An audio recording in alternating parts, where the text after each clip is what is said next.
I'm Caitlin Davis, 32, and 3 months ago I inherited $12 million from Maxwell, my boss and mentor of 7 years. After careful planning, I decided to share my fortune with my family at our monthly dinner. I always had this uneasy feeling about discussing money with them, especially with my sister Heather.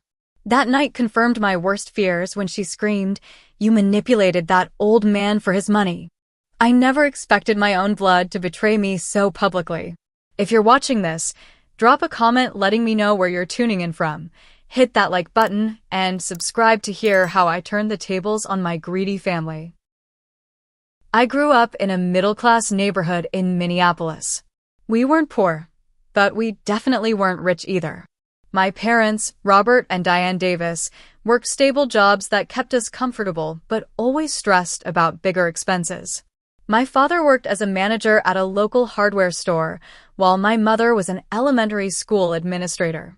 They instilled in us the value of hard work, but there was always this underlying current of resentment toward those who had more. My sister Heather is 2 years older than me. Growing up, she always had to have what I had, only better. If I got a B+ on a test, she'd wave her A in my face. If I made the softball team, she'd make sure everyone knew she was team captain in volleyball.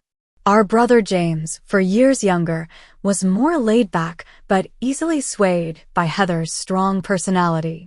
He'd often take her side in arguments, creating this 2-against-1 dynamic that followed us into adulthood. The rest of our extended family wasn't much better. Aunt Barbara and Uncle Gerald were always comparing their children to us, and family gatherings typically devolved into subtle competitions about whose kids were achieving more or who had renovated their kitchen most recently. I put myself through college at the University of Minnesota. Unlike Heather, who had our parents pay for her education, I was determined to make it on my own. I worked 3 part-time jobs while maintaining a full course load. I waited tables at a local diner in the mornings, worked at the campus library in the afternoons, and did bookkeeping for a small business on weekends. That's how I met Maxwell Grant. He came into the diner every Tuesday morning for breakfast. A creature of habit, he always ordered the same thing: 2 eggs over easy, wheat toast, no butter, and black coffee. He was in his early 60s then, with a full head of silver hair and kind eyes that crinkled when he smiled. He owned a mid-sized tech company that specialized in security software. One morning, he noticed me studying between customers. I was working on an accounting problem that was giving me trouble. Maxwell, it turned out, had a background in finance before he transitioned to tech. He helped me work through the problem, and we struck up a friendship. 3 months later, when I mentioned I was looking for a more relevant job to my business degree, he offered me an entry-level position at his company. The pay was better than all 3 of my part-time jobs combined, and the hours would allow me to finish my degree. I accepted immediately. What started as a simple job became a mentorship. Maxwell took me under his wing, teaching me everything he knew about business. He saw potential in me that I didn't even see in myself. When I graduated, he promoted me to an assistant manager position. Over the next 7 years, I worked my way up to becoming his right hand in the company. I sacrificed a lot for that job. While my friends were traveling or getting married, I was working late nights and weekends. I missed family events to handle company emergencies. Heather never let me hear the end of it, constantly suggesting that I was married to my job and that Maxwell was working me to death. What she never understood was that I loved what I did. Maxwell had created a company culture that felt like family to me more than my actual family sometimes did. Last year, Maxwell was diagnosed with pancreatic cancer. It was aggressive, and within months, he was in hospice care. I visited him every day, bringing him updates about the company and sometimes just sitting with him so he wouldn't be alone. His own family lived across the country, and though they visited, they couldn't be there all the time. When he passed away, I was devastated. I'd lost not just a boss, but a mentor and friend. The funeral was small, mostly company employees and a few family members. I gave a eulogy that left everyone in tears, including myself. 3 weeks after the funeral, I received a call from a woman named Sarah Bennett who identified herself as Maxwell's attorney. She asked to meet with me privately. I assumed it was about my position at the company, perhaps a severance package, since Maxwell's son would likely take over. When I arrived at her office, she informed me that Maxwell had left me a significant portion of his estate, $12 million in cash and investments, plus a 15% stake in the company. I was shocked speechless. Sarah explained that Maxwell had updated his will 6 months before his diagnosis, so this wasn't a deathbed decision made under duress. He had included a letter for me, which I read through tears in her office. "Caitlin," it read, "you have been the daughter I never had. Your dedication to our company has helped build something truly special, but more importantly, your kindness and integrity have made these last years of my life fulfilling in ways I never expected. I know you will use this gift wisely, not just for yourself, but for others. Make me proud." I kept the inheritance secret for 3 months. I needed time to process everything and decide what to do next. I consulted with financial advisors and set up meetings with philanthropic organizations. I planned to establish a scholarship fund in Maxwell's name and invest in emerging female entrepreneurs who reminded me of myself at a younger age. The only person I told was my boyfriend Ethan Parker, who I'd been dating for 2 years. Unlike my family, Ethan came from a wealthy background but lived modestly. He understood the complexities of sudden wealth and advised me to take my time before making any announcements. As the reality of my new financial situation settled in, I knew I couldn't keep it from my family forever. Minneapolis isn't a small town, but word gets around, especially in business circles. I decided to share the news at our monthly family dinner, hoping that the public setting might temper any extreme reactions. I spent weeks preparing for how to tell them. I rehearsed what I would say, anticipating questions and planning thoughtful answers. I even spoke with a therapist about how to handle potential jealousy or resentment. Despite all my preparation, nothing could have prepared me for what actually happened. The monthly Davis family dinner was a tradition started by my mother when we all moved out of the house. "Just because you don't live under my roof anymore doesn't mean you get to be strangers," she'd say. Usually, it was just immediate family, but occasionally Aunt Barbara, Uncle Gerald, and family friends would join. That evening in April was unseasonably warm. I arrived at my parents' suburban home in my new car, a modest Audi that was my one splurge since receiving the inheritance. I sat in the driveway for a few minutes, collecting my thoughts and steadying my breathing. Something in my gut told me to be cautious, so I opened my phone and set it to record before slipping it into my jacket pocket. I didn't think I'd need it, but Maxwell always said, "Hope for the best, prepare for the worst." My mother answered the door with her usual hug and immediately commented on my appearance. "You look different, Caitlin. New haircut? Or is it that fancy moisturizer you were talking about last time?" It wasn't either of those things. What she was noticing was my reduced stress levels since I no longer had to worry about retirement or emergencies. "Just been sleeping better, Mom," I replied, stepping into the house. The living room was already full. My father Robert was in his usual recliner watching a baseball game. Heather and her husband Frank were on the couch, with James sitting on the floor playing with Heather's phone. Aunt Barbara and Uncle Gerald were at the dining table with a family friend, Patricia, who had known us since childhood. "Well, look who finally made it," Heather said. "We were just talking about you." "All good things, I hope," I said, trying to keep my tone light. "Oh, for sure," she replied with that smile that never quite reached her eyes. "Patricia was just asking how your company is doing after your boss passed away." "Maxwell," I corrected her gently. "His name was Maxwell and the company is stable. His son is taking over but keeping the current management structure." "Including you?" my father asked, muting the TV. "Yes, including me. I'm still in the same position," I said. It wasn't a lie. I was still working in the same role, though now I also owned 15% of the company. My mother called us to dinner before the conversation could continue. I helped carry dishes to the dining room table, a large oak piece that had been in our family for generations. The smell of pot roast filled the air, my mother's specialty and a staple of our family dinners. As we settled in, my brother James commented on my car. "Nice ride, sis. Did you get a promotion or something?" I took a deep breath. This was as good an opening as any. "Actually, I've been waiting to share some news with everyone," I said, my voice steadier than I expected. "I've had a pretty significant change in my financial situation recently." All eyes turned to me. My mother paused mid-serving. "What do you mean, dear?" she asked. 3 months ago, after Maxwell passed away, I learned that he left me a substantial inheritance, I explained. It was completely unexpected. He included a beautiful letter explaining that he thought of me like a daughter. "How substantial are we talking?" Uncle Gerald asked, always direct when it came to money. I hesitated, then decided complete honesty was best. $12 million plus a 15% stake in the company. The silence that followed was deafening.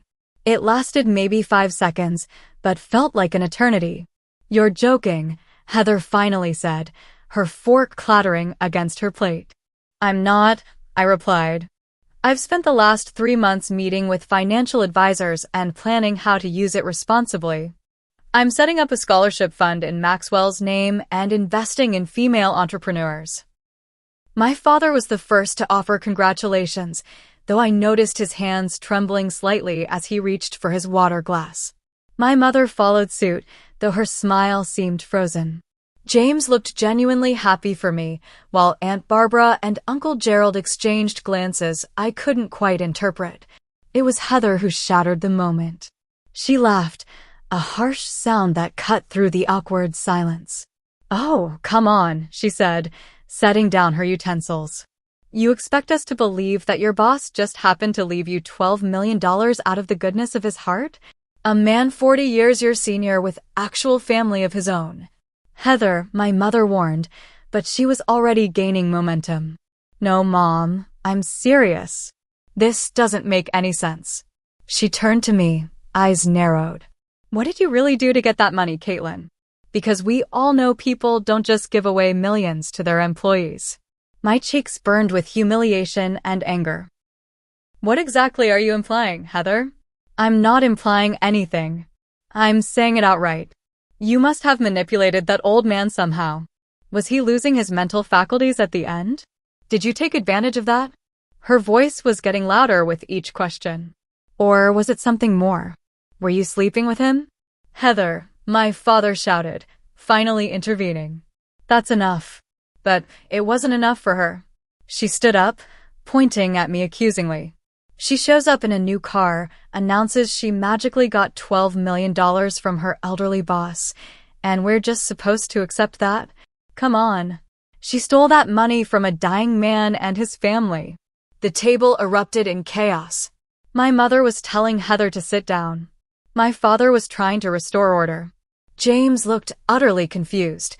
Aunt Barbara was whispering furiously to Uncle Gerald, while Patricia stared at her plate, clearly wishing she wasn't there. Through it all, I sat frozen, the weight of my sister's accusations crushing me. The worst part wasn't that she thought I was capable of such things. It was that others at the table seemed to be considering whether she might be right. I could see it in their sidelong glances and uncomfortable shifts in their seats. "I would never," I finally managed to say, my voice barely above a whisper. Maxwell was of sound mind when he updated his will. It happened 6 months before his diagnosis. His attorney has all the documentation. But Heather wasn't listening. She was on her phone, frantically searching for something. "Here," she said triumphantly, holding up her screen. "Maxwell Grant's obituary. It says he survived by a son, a daughter, and 3 grandchildren. Did they know their grandfather gave away their inheritance to his young female employee?" The implication hung in the air, ugly and venomous. In that moment, I realized that my sister didn't just disbelieve me. She wanted to destroy this blessing I'd received. The jealousy I'd sensed all our lives had finally found its perfect target. The accusation of theft and manipulation hung in the air like a toxic cloud. I was still trying to formulate a response when my father cleared his throat. "Caitlin," he said in that measured tone he used when he thought he was being the voice of reason, "you have to admit this is all very sudden and unusual." "There's nothing unusual about it," I insisted. Maxwell was a mentor to me for 7 years. We worked closely together. His children live across the country and hardly visited, even when he was dying. "So you admit you took advantage of family estrangement," Heather interjected. "That is not what I said," I snapped back. "I'm explaining the context of our relationship." My mother reached across the table and patted my hand in a gesture that appeared supportive, but felt condescending. "Sweetheart, regardless of how you came into this money, don't you think the right thing to do would be to share it with your family? We've always supported each other." I stared at her in disbelief. Just minutes ago, my sister had essentially accused me of elder abuse, fraud, or prostitution, and now my mother was suggesting I share the inheritance? Uncle Gerald leaned forward, suddenly interested in the conversation in a way he hadn't been during Heather's accusations. $12 million is a substantial sum. Properly invested, it could benefit the entire family. "I already have plans for the money," I said firmly. "I've spent months working with financial advisors and charities to honor Maxwell's wishes." "But what about your family's wishes?" Aunt Barbara asked, her voice dripping with false concern. "Family should come before strangers, shouldn't it?" To my horror, everyone at the table except Patricia began nodding in agreement. The conversation had shifted from questioning the legitimacy of my inheritance to discussing how it should be distributed among them. "I think it's only fair that we each get an equal portion," Heather said, as if this were already decided. "There are 7 of us here, not counting Patricia, so that's almost $2 million each." "That's not how this works," I said, my voice rising with incredulity. "This money was left to me specifically. It's not a family inheritance." "Don't be selfish, Caitlin," my father said, his disappointment evident. "We're not asking for all of it. Just a fair share." "A fair share of something that isn't yours to begin with?" I asked. James, who had been quiet until now, finally spoke up. "I could really use about $2 million to start that sports equipment business I've been talking about. It's a solid investment opportunity for you, sis." I couldn't believe what I was hearing. My brother, who moments ago seemed happy for me, was now asking for $2 million as if he was doing me a favor by investing my money. "I need at least $3 million, Heather announced. "We want to buy a house in Edina, and Frank's business has some debts that need clearing. Plus college funds for our future kids." Frank nodded along, not making eye contact with me. They didn't even have children yet, but my money was already earmarked for their education. "Your father and I are thinking about retirement," my mother added. "$4 million would allow us to buy that condo in Florida we've had our eye on and travel like we've always wanted." I did the math quickly in my head. They had already allocated $9 million of my inheritance without so much as a congratulations. What about the remaining $3 million? I asked sarcastically. Should I just sign that over to Aunt Barbara and Uncle Gerald? "Well, we have been thinking about renovating our lake house," Uncle Gerald said, completely missing my sarcasm. "And Barbara's always wanted to travel to Europe first class." I felt like I was in an episode of The Twilight Zone. In the span of 30 minutes, my family had gone from shocked to accusatory to entitled. "Remember when we paid for your car repair last year?" my mother said. "That was $800 we didn't have to spare. But we did it because you're our daughter." "I paid you back the next month," I reminded her. "That's not the point," she said dismissively. "The point is that family helps family. We've always been there for you." This sparked a flood of revisionist history, with everyone at the table suddenly remembering times they had supposedly helped me financially. My father claimed he had loaned me money during college. He hadn't. Heather insisted she had covered my rent once when I was between jobs. I had never been between jobs, and she had never paid my rent. Even James mentioned buying me groceries during tough times that never existed. Every time I tried to correct these false memories, I was talked over or accused of being ungrateful. It was as if they were constructing an alternate reality where I owed them this money because of past generosity that never happened. I worked 3 jobs through college, I reminded them. I paid for everything myself. We gave you a place to stay during breaks, my mother countered. Food, utilities, all of that costs money. I was your child, I said incredulously.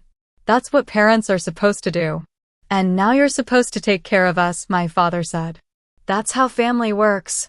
The conversation continued to spiral, with each family member becoming more demanding. Heather started planning vacations with her portion. My parents discussed which Florida communities had the best golf courses. Uncle Gerald asked if I could just write him a check tonight as a good faith gesture. I felt dizzy with betrayal and shock. These people, my blood relatives, were dividing up money that had been left to me by someone who had valued my hard work and character. They hadn't even asked about Maxwell, about our relationship, about why he might have chosen to include me in his will. They didn't care. All they saw were dollar signs.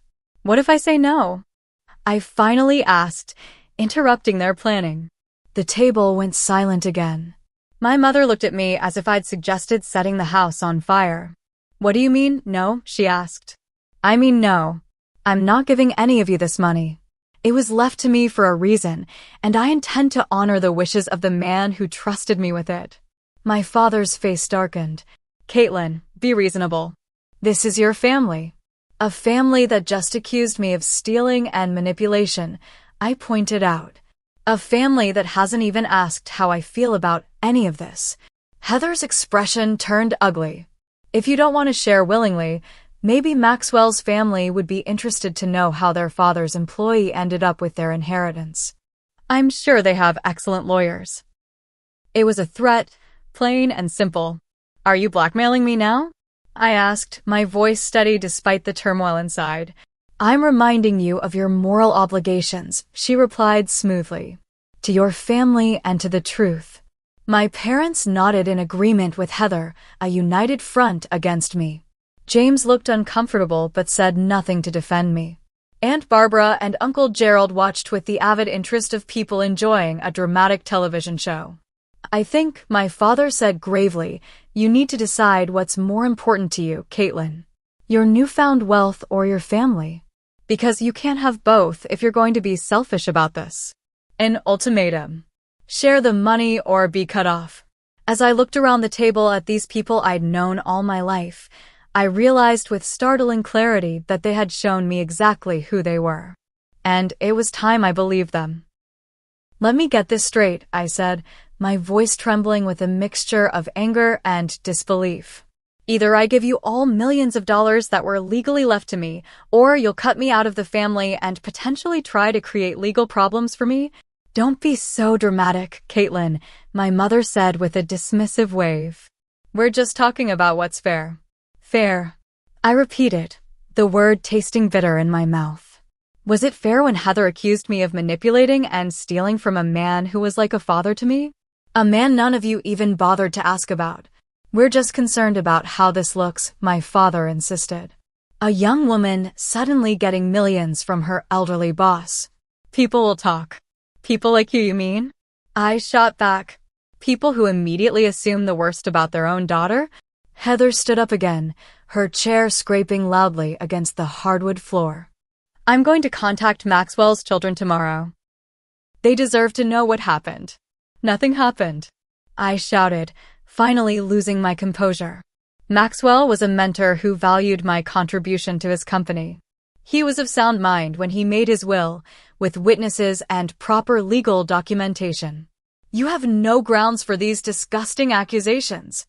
I stood up to leave, but James moved to block the doorway. Come on, sis. Don't leave like this. We can work something out. Move, James, I said quietly. Not until you calm down and be reasonable, he replied, crossing his arms. Being physically prevented from leaving sent a chill down my spine. This wasn't just emotional manipulation anymore. It felt threatening. I realized with startling clarity that I didn't feel safe in my parents' home, surrounded by my own family. I'm recording this entire conversation, I said, reaching into my pocket and pulling out my phone. Have been since I arrived. So everything that's been said tonight, every accusation, every demand, every threat, it's all documented. The color drained from Heather's face. My father's mouth opened and closed without sound. My mother placed a hand over her heart as if I'd physically struck her. You were recording us? She gasped. Your own family? That's an invasion of privacy. It's protection, I corrected her. And thank God I did it, or I might have started to believe I was the crazy one here. You can't use that, Heather sputtered. It's illegal to record people without their consent. Actually, Minnesota is a one-party consent state, I replied, silently thanking Maxwell for the random legal knowledge he'd shared over the years. As long as one party in the conversation consents to the recording, it's perfectly legal. And I consented. James stepped away from the doorway, suddenly less confident in his position as family enforcer. Caitlin, we were just talking. No one meant any harm, didn't they? I asked, looking around at their shocked faces. Heather accused me of elder abuse and theft. Dad threatened to cut me off from the family. Mom rewrote history to make me seem ungrateful. You physically blocked me from leaving. What part of that wasn't meant to harm me? No one had an answer to that. The silence stretched uncomfortably until Uncle Gerald cleared his throat. Now let's not be hasty, he said in his business negotiation voice. I'm sure we can all agree that things got a bit heated. Why don't we take a step back and discuss this calmly? There's nothing to discuss, I said firmly. The money is mine, legally and morally. I worked hard for Maxwell's company for 7 years, sacrificing weekends, holidays, and relationships. None of you showed any interest in my career until you found out it made me wealthy. That's not true, my mother protested weakly. We've always supported your career. Really? Because Heather has spent years making snide comments about how I was married to my job. Dad constantly asked when I was going to find a real career instead of playing secretary. None of you even came to the company holiday party when I invited you last year. The truth hung in the air between us. They couldn't deny it because they knew I had the receipts, literally, in the form of the recording. As I looked at their faces, I saw something shift. The naked greed and entitlement were still there, but now they were tempered with calculation. They were reassessing, trying to figure out how to salvage the situation now that their leverage was gone. Caitlin, sweetie, my mother tried again, her voice honey-sweet. We're just shocked, that's all. Of course we're happy for you. Maybe we got carried away thinking about what this could mean for all of us. Don't, I said, holding up my hand. Don't insult me by pretending this was all a misunderstanding. I saw who you really are tonight, and I can't unsee it. Tears filled my eyes, but I refused to let them fall. I wouldn't give them the satisfaction of seeing me break down. Maxwell's words from years ago came back to me. Money doesn't change people, Caitlin. It just reveals who they've been all along. He had warned me that if I ever came into significant wealth, I would see people differently, and they would see me differently too. Sudden money is like a spotlight and a magnet combined, he'd said. It illuminates character and attracts both the best and worst in people. How right he had been. And how grateful I was for his wisdom now. I'm leaving, I announced, grabbing my purse. Please don't contact me for a while. I need time to process everything that happened here tonight. If you walk out that door, my father said, his voice low and threatening, don't expect to be welcomed back until you've come to your senses. I turned to look at him, really look at him, perhaps for the first time. He wasn't the strong, principled man I'd built up in my childhood memories. He was just a person, flawed and fallible, whose love apparently came with conditions I hadn't previously understood. I'm sorry you feel that way, I said, surprised by the steadiness in my voice. But I won't be extorted by my own family. With that, I walked out, ignoring the chorus of protests behind me. As I got into my car, my phone buzzed with incoming messages. Heather was already doing damage control. You completely misunderstood everything. We were just shocked and said things we didn't mean. Don't make this recording public or you'll regret it. My father, your mother is in tears. I hope you're satisfied. James, come on sis. Don't be like this. Family is family. I turned off my phone and drove away from my childhood home, tears finally streaming down my face. The family I thought I had didn't exist. Perhaps it never had. I drove straight to Ethan's apartment, barely able to see through my tears. By the time I pulled into his parking spot, I was sobbing so hard I could barely breathe. I must have looked a mess when he opened the door. Mascara streaked down my cheeks, eyes puffy and red, body shaking with each ragged breath. What happened? He asked, immediately pulling me into a tight hug. It took nearly an hour for me to calm down enough to tell him everything. We sat on his couch, my head on his shoulder, as I recounted the nightmare dinner in excruciating detail.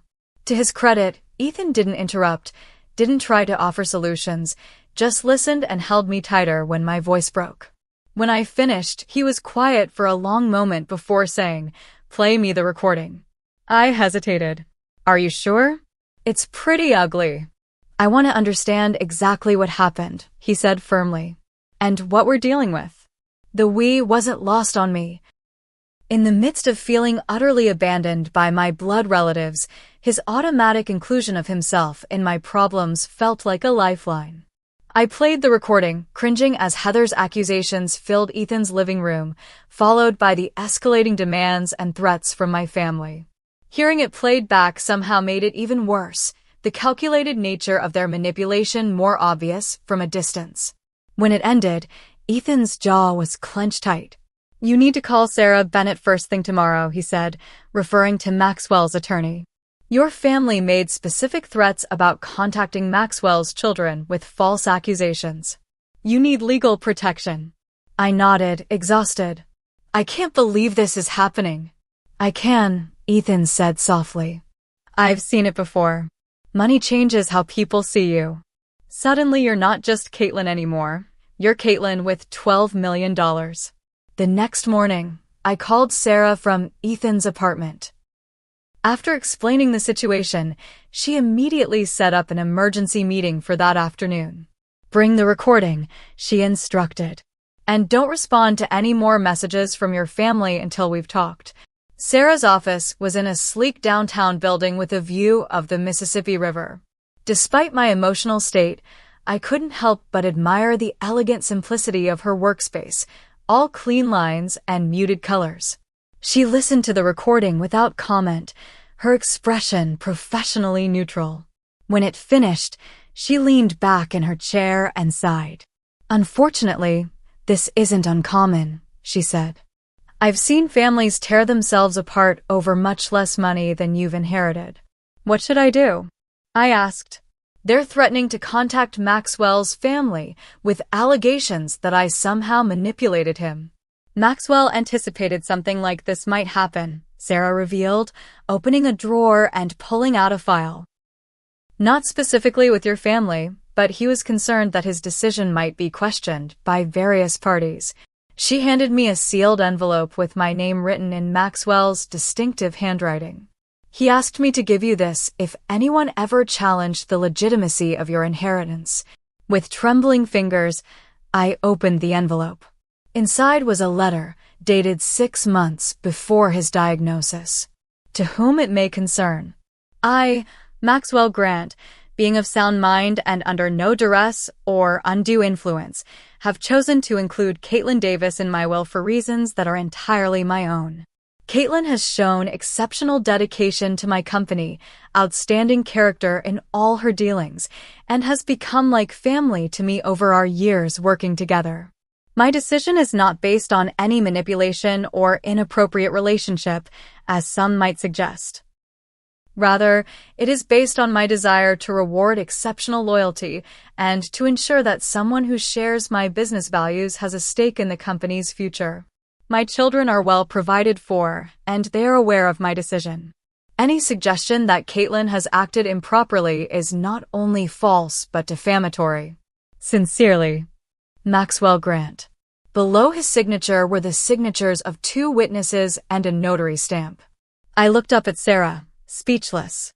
He knew, I whispered. Maxwell was an exceptional judge of character, she confirmed. And he'd seen what sudden wealth can do to relationships.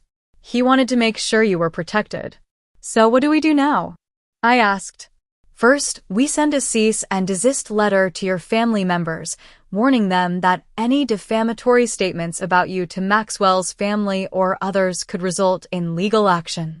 The recording gives us solid ground to stand on. She continued outlining a protection strategy.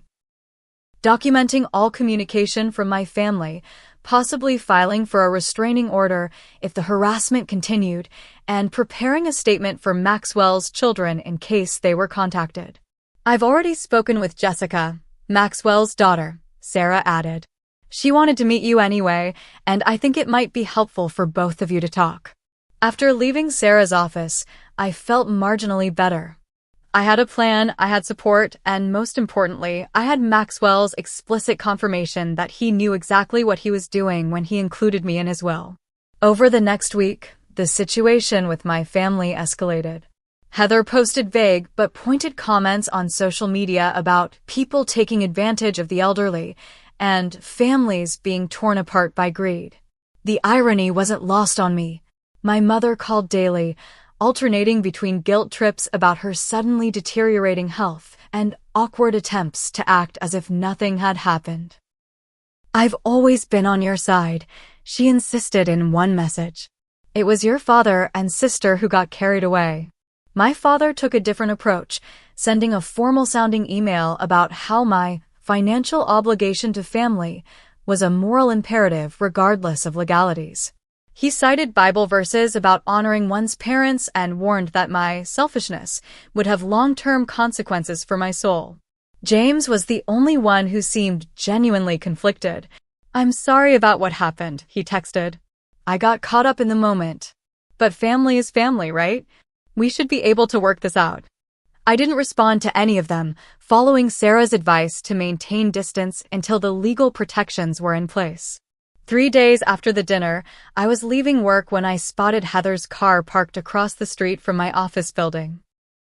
I quickly ducked back inside and called security, who confirmed a woman matching her description had been asking about me at the front desk. That night, I installed security cameras at my condo. The next day, I changed my phone number, email address, and all social media settings. It felt extreme, but the sense of being hunted by my own family was deeply unsettling.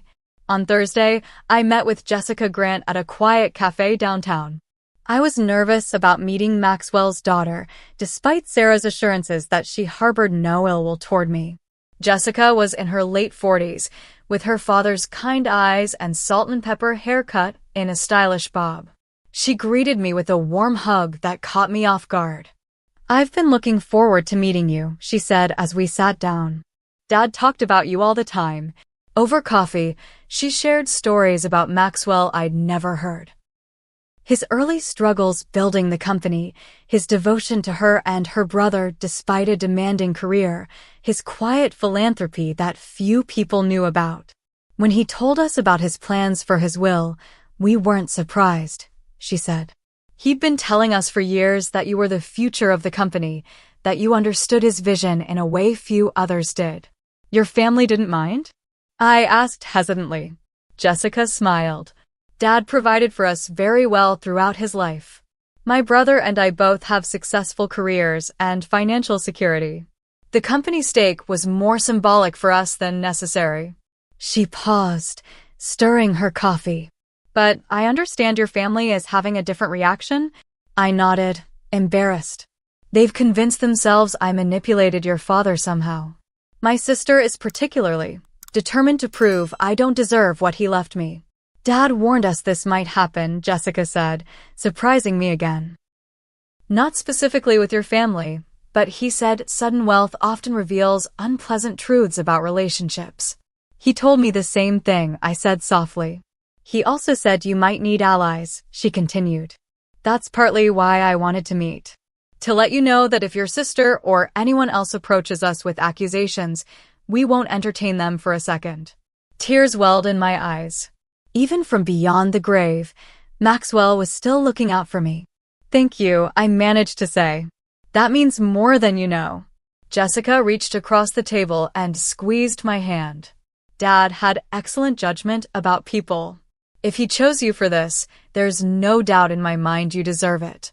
As I drove home from meeting Jessica, I felt a strange mix of sorrow and strength. I had lost my blood family, at least for now, but I had gained unexpected allies and a deeper appreciation for the family we choose rather than the one we're born into. That night, I created a detailed document of all the harassment I'd experienced since the dinner. The texts, calls, social media posts, Heather showing up at my workplace, all of it carefully time-stamped and organized. I wasn't sure if I'd need it, but Maxwell had taught me to always document everything in business, and this felt like the most important negotiation of my life. As I worked, Ethan brought me tea and sat beside me, offering suggestions and support. In the week since the disastrous dinner, he had been my rock, never once suggesting I give in to my family's demands or questioning my decision to stand firm. "You know," he said as I finished the timeline, "your family thinks money changed you, but all it did was give you the freedom to set boundaries you should have been able to set all along." I looked at him, struck by the simple truth of his observation. "I never thought of it that way." "Maxwell didn't just give you financial independence," Ethan continued. "He gave you the chance to build a life based on your values, not your family's expectations." As I fell asleep that night, I realized that despite all the pain and betrayal, I was finally seeing clearly. The path forward wouldn't be easy, but for the first time, it was truly mine to choose. 2 weeks after the dinner from hell, I was in a meeting with my team at work when my assistant, Laura, slipped me a note. "Your family is in the lobby. Security is asking what to do." My heart dropped to my stomach. I excused myself and stepped out, hands shaking as I called the security desk. "There's a man, 2 women, and a younger man insisting they need to see you," the security officer explained. "They're claiming it's a family emergency." "There is no emergency," I said firmly. "I do not want to see them. Please escort them out of the building." "The older woman is saying she's having chest pains and needs her daughter," he added, uncertainty in his voice. My mother's favorite manipulation tactic, feigning health emergencies when she didn't get her way. I'd seen it countless times growing up, but this was a new low even for her. "If she's having chest pains, please call an ambulance," I replied. "But under no circumstances are they to be allowed upstairs." I watched through the office windows as security escorted my family out. My mother was walking perfectly fine, no sign of the distress she'd claimed moments earlier. My father was red-faced with anger, gesturing emphatically at the security guards. Heather was filming the whole thing on her phone, undoubtedly planning to use it as evidence of my cruelty on social media later. As they disappeared from view, I slumped against the wall, breathing hard. They had crossed a line by showing up at my workplace. This wasn't just emotional manipulation anymore, it was harassment. I called Sarah immediately and scheduled an emergency meeting for that afternoon. By the time I arrived at her office, she had already drafted a restraining order application. "This is escalating in concerning ways," she said as I reviewed the document. "Showing up at your workplace, creating a scene, faking medical emergencies. These are not the actions of people who will be reasoned with." I signed the paperwork with a strange sense of detachment. Never in my wildest dreams had I imagined needing legal protection from my own family. "There's something else you should know," Sarah said once the documents were filed. "Jessica Grant called me this morning. Your sister contacted Maxwell's son, Michael, with some pretty serious allegations." My stomach clenched. "What kind of allegations?" "That you manipulated Maxwell when his mental state was compromised, that you isolated him from his family during his illness, and that you altered company documents to increase your position." Sarah's expression was grim. She's essentially accusing you of elder abuse and fraud. None of that is true, I whispered, though I knew Sarah was well aware of that. Of course not, she agreed. And fortunately, Michael didn't believe her either. He called Jessica immediately, who then called me. But Caitlin, your sister is actively trying to damage your reputation and potentially create legal problems for you. This goes beyond family drama. I nodded, a strange calm settling over me. What do you suggest? I think it's time to take a more proactive approach, Sarah said. The restraining order will help legally, but it won't address the reputational damage they're attempting. We devised a strategy. First, I would send a carefully edited portion of the recording to all family members, including extended family who weren't at the dinner. It would include Heather's accusations, my parents' demands for money, and their threats if I didn't comply. Along with it would be a clear message. Any further harassment or defamatory statements would result in the full recording being shared more widely and potential legal action. The next day, I met with Jessica and Michael Grant for lunch. Despite the circumstances, it was surprisingly pleasant. Michael had his father's dry wit and strategic mind, while Jessica provided the emotional intelligence that balanced the conversation. We want you to know that we stand behind you completely, Michael said. Dad made his decisions carefully and with full mental capacity. We have documentation of his wishes going back years before his diagnosis. And we're prepared to make a joint statement to that effect if needed, Jessica added. We won't let your sister's false narrative stand unchallenged. Their support meant everything to me. In the midst of my own family's betrayal, Maxwell's children had become unexpected allies. That evening, I sent the edited recording to everyone in my family, along with the warning drafted by Sarah. The response was immediate and varied. From Heather, "How dare you threaten me? This recording was made illegally and proves nothing." From my father, "I'm deeply disappointed in your tactics. This is not how family matters should be handled." From my mother, "Please call me sweetheart. There's clearly been a misunderstanding. Your father and sister got carried away, but I've always supported you." But there were other responses too. My cousin Rachel, "Oh my God, Caitlin, I had no idea this happened. Aunt Diane told everyone you were being selfish and unreasonable, but this is shocking." Uncle Gerald's brother Thomas, "I always thought Gerald was money hungry, but this is beyond the pale. You don't owe them a dime." Even my normally passive Aunt Martha wrote, "I'm sorry, dear. I've been on the receiving end of Heather's manipulations too many times to count." Stand your ground. The family narrative was splintering as people heard what had actually happened rather than the version my parents and Heather had been spreading. The next day, I received a call from a number I didn't recognize. It was my brother James. "Can we meet?" he asked, his voice uncharacteristically subdued. "Just you and me. I need to talk to you." Against my better judgment, I agreed to meet him at a public cafe near my office. I arrived early, chose a table with a clear view of the entrance, and waited nervously. When James walked in, I was struck by how tired he looked, the usual easygoing smile replaced by dark circles under his eyes and a worried frown.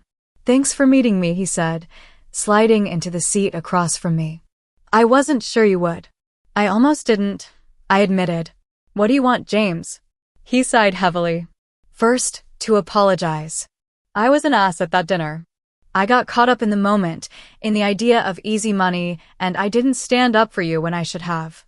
I didn't respond, waiting for the but that usually followed such apologies in my family. To my surprise, it didn't come. Instead, James continued, "I've been thinking a lot about why I acted that way, why we all did. And I realized it's been our pattern for years. Heather leads, Mom and Dad follow, and I go along with it because it's easier than fighting." "That doesn't make it okay," I said quietly. "No, it doesn't," he agreed immediately. Nothing about what happened that night was okay. The things Heather said, the way Mom and Dad acted, me blocking the door, all of it was wrong. He pushed a hand through his hair, a nervous gesture he'd had since childhood. I don't expect you to forgive me, but I wanted you to know that I'm not part of what they're doing. I told Mom and Dad I won't participate in their campaign against you, and I told Heather to stop spreading lies. How did that go over? I asked, genuinely curious. He gave a humorless laugh. About as well as you'd expect. Dad's not speaking to me, Mom's alternating between guilt trips and crying fits, and Heather has blocked me on everything. For the first time since the dinner, I felt a glimmer of hope that not everything in my family was irreparably broken. I miss you, sis, James said softly. And I'm really sorry I put money ahead of our relationship. I reached across the table and squeezed his hand briefly. I appreciate you saying that, James. I can't promise things will go back to normal right away, but this is a start. 2 days later, I received an urgent call from Sarah. Your edited recording seems to have had quite an effect, she said. I just got a call from a lawyer representing your parents and sister. They want to meet. The meeting was set for the following Monday in Sarah's office. I arrived early, nerves making my stomach churn despite Sarah's assurances that I held all the cards. My parents and Heather arrived with their lawyer, a slick-looking man named Richard Anderson who specialized in family disputes. The tension in the room was palpable as we all sat around Sarah's conference table, carefully avoiding eye contact.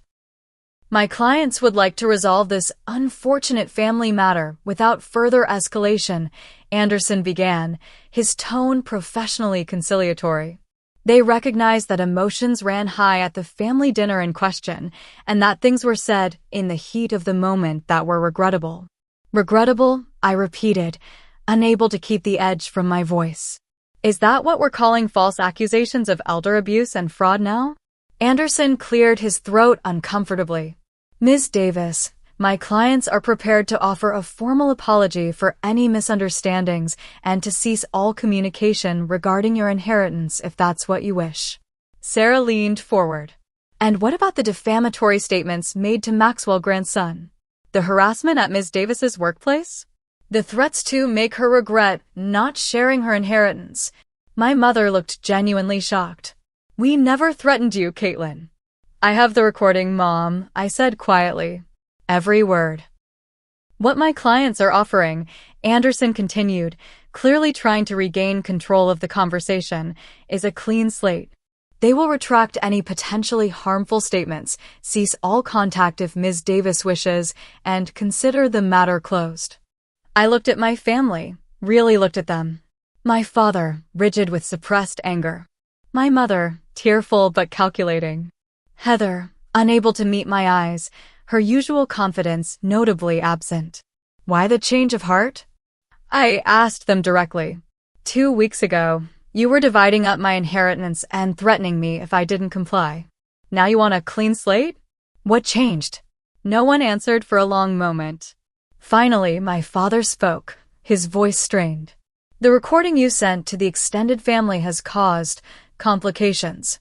What your father means, Heather interjected, finding her voice, is that you've turned the family against us. Congratulations. I didn't turn anyone against you, I replied evenly. I simply let them hear what actually happened instead of the version you've been spreading. The meeting continued for another hour, with Anderson trying to negotiate terms that would essentially let my family save face, while I agreed to never speak of the incident again. Sarah skillfully countered each proposal, insisting on written apologies, formal retractions of all defamatory statements, and signed agreements not to contest my inheritance. By the end, we had a tentative agreement. My family would back off completely, issue apologies, and I would not pursue legal action or release the full recording more widely. As we prepared to leave, I asked for a moment alone with my family. Sarah looked concerned, but stepped out with Anderson after I assured her I would be fine. When the door closed, I finally said what I had been holding in for weeks. I want you to know that this agreement doesn't repair our relationship. You showed me exactly who you are and what you think of me. You were willing to destroy my reputation, threaten my financial security, and cut me out of the family over money that was never yours to begin with. Caitlin, my mother began, but I held up my hand. I'm not finished. For years, I've worked hard, supported myself, and tried to make you proud. None of that mattered the moment you thought you could get something from me. That's not love, and that's not family. So that's it? My father asked. You get your money and we never see you again? That's entirely up to you, I replied. If you want a relationship with me going forward, it will be on new terms, with respect, boundaries, and the understanding that your behavior has consequences. I won't be manipulated, guilt-tripped, or threatened ever again. I stood up, gathering my things. I love you all, but I don't like you very much right now. And I certainly don't trust you. Earning that trust back will take time, if it's even possible. As I walked out, I felt a weight lift from my shoulders. For perhaps the first time in my life, I had stood up to my family without backing down, without compromising my own needs for their approval. Outside Sarah's office, I took a deep breath of the crisp autumn air. Whatever happened next, I knew I would be okay. The money hadn't changed me, it had freed me to become who I was always meant to be. 6 months have passed since that final confrontation in Sarah's office.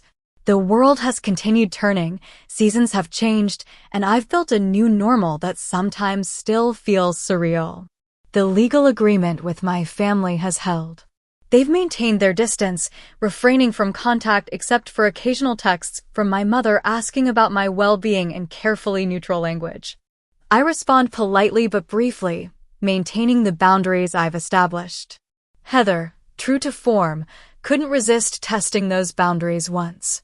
2 months after our agreement, she sent a lengthy email suggesting we put the past behind us and reunite as a family for our mother's birthday. The last line revealed her true motivation. Mom would love to see your new place. A thinly veiled attempt to get access to my new life. I declined politely but firmly.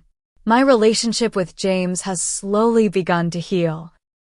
We meet for coffee every few weeks, carefully avoiding discussion of the rest of the family. He started his own small business without my financial help, and I'm genuinely proud of his independence. Some wounds take time to heal completely, but we're making progress. As for the inheritance that caused such upheaval, I've put it to use in ways that would make Maxwell proud. I established the Maxwell Grant Foundation for first-generation college students, providing scholarships and mentorship to young people who, like me, are working their way through school without family support. The foundation has already helped 30 students with full scholarships. I've also launched my own software company, focusing on cybersecurity solutions for small businesses, a gap in the market that Maxwell and I had often discussed.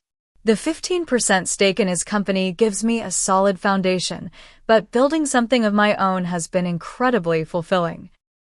The most unexpected development has been my friendship with Jessica and Michael Grant. What began as mutual support during a difficult time has evolved into genuine connection. We have dinner together monthly, sharing stories about Maxwell and supporting each other's ventures.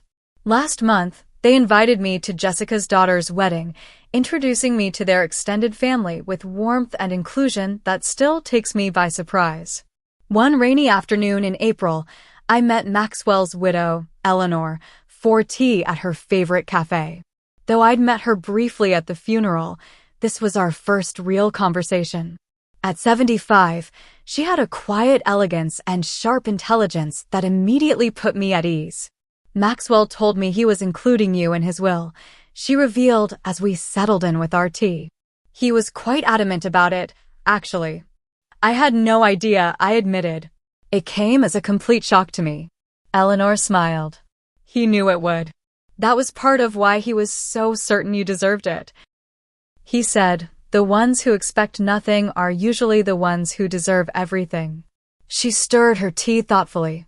You know, Maxwell had similar troubles with his own family when he first became successful. His brothers were convinced he owed them for some imagined support during his early career. His parents expected him to fund their retirement despite having abandoned him emotionally as a child. How did he handle it? I asked, hungry for guidance from the man who had mentored me in business, but hadn't lived to mentor me through this. He established boundaries and stuck to them, she said simply. It was painful, but necessary. In time, some relationships healed on healthier terms. Others didn't. He accepted both outcomes. Her words echoed what I'd been learning in therapy. For the past 6 months, I'd been working with Dr. Torres, a therapist specializing in family trauma. Our sessions had helped me understand the dysfunctional patterns that had defined my family relationships long before money entered the picture. Your family's reaction to your inheritance wasn't about the money, Dr. Torres had explained in one particularly insightful session. Money was just the catalyst that revealed existing dynamics. The entitlement, the manipulation, the conditional love, those were already there. Understanding this has been both painful and liberating. Painful to recognize that the unconditional family love I'd always craved might never have existed. Liberating to realize that their behavior wasn't my fault and wasn't something I could have prevented by being better somehow. Through therapy and reflection, I've come to see that Maxwell gave me something far more valuable than money. He showed me what genuine mentorship and support look like. Expecting excellence, but providing guidance to achieve it, celebrating successes without jealousy, offering criticism without cruelty. He modeled healthy boundaries and unconditional positive regard in a way my family never had. My relationship with Ethan has deepened through this ordeal. His unwavering support during my darkest moments revealed his character in ways that might have taken years to discover otherwise. Last month, we moved in together, a step I might have hesitated to take before all this happened. Life is too short to delay joy when you find someone who stands beside you through the storm. I've built a new community around me, friends who knew me before the money and treat me no differently now, colleagues who respect my work ethic rather than my bank account, and new connections made through philanthropy and entrepreneurship who share my values. Maxwell once told me, money is like water. It finds and fills the cracks in your life. Some of those cracks needed filling. Others were actually important boundaries that shouldn't be breached. I understand now what he meant. Money solved some problems in my life: financial security, the freedom to pursue meaningful work, the ability to help others. But it couldn't and shouldn't try to fill the cracks in relationships that were fundamentally flawed. The hardest lesson has been accepting that sometimes love isn't enough. You can love your family deeply while recognizing that they're not good for you. You can miss what you thought you had while acknowledging that the reality never matched the ideal. You can hope for reconciliation while protecting yourself from further harm. I still have moments of doubt and sadness. Days when I see a family laughing together in a restaurant and feel a pang of loss. Times when a childhood memory surfaces and I question whether I've been too harsh in my judgment. Holidays are particularly difficult, the empty spaces at my table a reminder of what's changed. But I also have moments of profound peace and clarity. The knowledge that I stood in my truth even when it cost me. The freedom of living without constant emotional manipulation. The joy of generosity on my own terms, helping people who appreciate rather than expect it. Would I give back the money to restore my family relationships to what they were before? No. Because what I lost wasn't a healthy family, it was the illusion of one. What I gained wasn't just financial freedom, but the courage to define my own worth outside of others' expectations. 6 months ago, I couldn't have imagined saying this, but in a strange way, I'm grateful for what happened that night at dinner. The accusations, the demands, the threats, they were painful, yes, but also revealing. Like a fever that indicates infection, they pointed to something unhealthy that needed addressing. If you're watching this and struggling with family dynamics around money, success, or boundaries, know that you're not alone. Standing in your truth may cost you relationships, but it will save your spirit. The people who truly love you will respect your boundaries. Those who don't, well, they're showing you something important about the nature of their love. I still believe in family, not just the one we're born into, but the one we create around us through choice and shared values. I'm building that family now, step by step, relationship by relationship. And to Maxwell, wherever you are, thank you. Not just for the inheritance, but for showing me what true mentorship and support look like. I promise to pay it forward. I'd love to hear your experiences with family and boundaries in the comments below. Have you ever had to stand your ground against loved ones? What helped you through it? Like and subscribe if this story resonated with you, and share it with someone who might need to hear they're not alone in their family struggles. Thank you for listening to my story, and remember, sometimes the hardest boundaries to set are the most important ones for your well-being.